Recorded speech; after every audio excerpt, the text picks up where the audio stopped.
I've heard it said that happiness comes when the mind is at rest. And I've also heard it said that our hearts don't rest until they rest in you, O Lord. You know, I think that we misunderstand the dynamics of happiness. You know, the pursuit of happiness, as it's sometimes referred to, erroneously in my own personal understanding. Happiness is not something outside of you that you need to pursue and strive to get. Happiness is a sublime state. Well, I would like to think of it as contentment is a better word.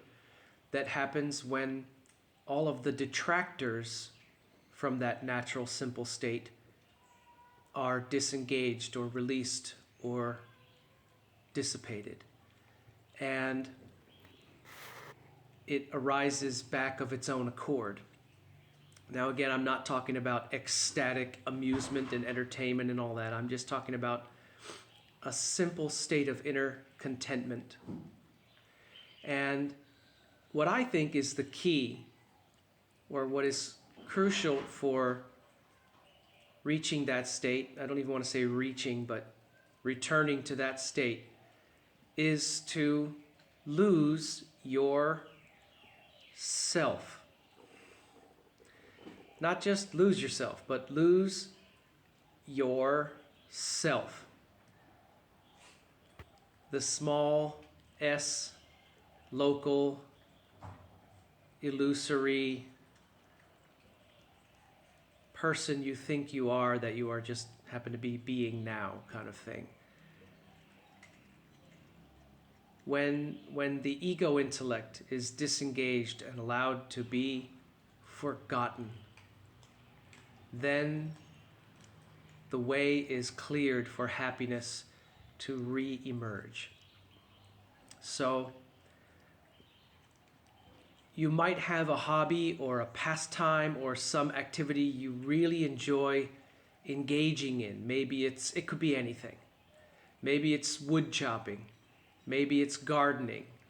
Maybe it's caring for your cats. Maybe it's crocheting. Maybe it's repairing computers. It doesn't matter what it is.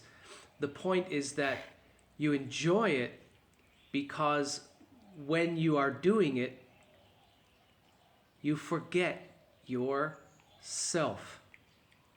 You forget and lose yourself in it. You know, we've heard the expression, losing yourself in your work.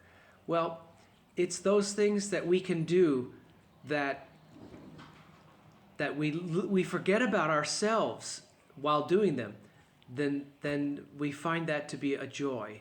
There is happiness and satisfaction in doing that. And those are the kind of things where you say, oh my gosh, where did the time go? I thought I was doing this for an hour. It's 2.5, 3 hours, this kind of thing. You lose track of time. Well, because you enter a space where you have disconnected from the ego intellect and its binds and its trappings of, you know, time and self and everything like that. So if there's something that you have that you can do that helps you lose yourself, better yet, forget yourself, then you are bound to discover happiness re-emerging within you. And so, you know, a lot of people are making New Year's resolutions and things like that. Give more of your time to doing that one thing you really love doing, because when you're doing it, you forget yourself. And I wish you happiness.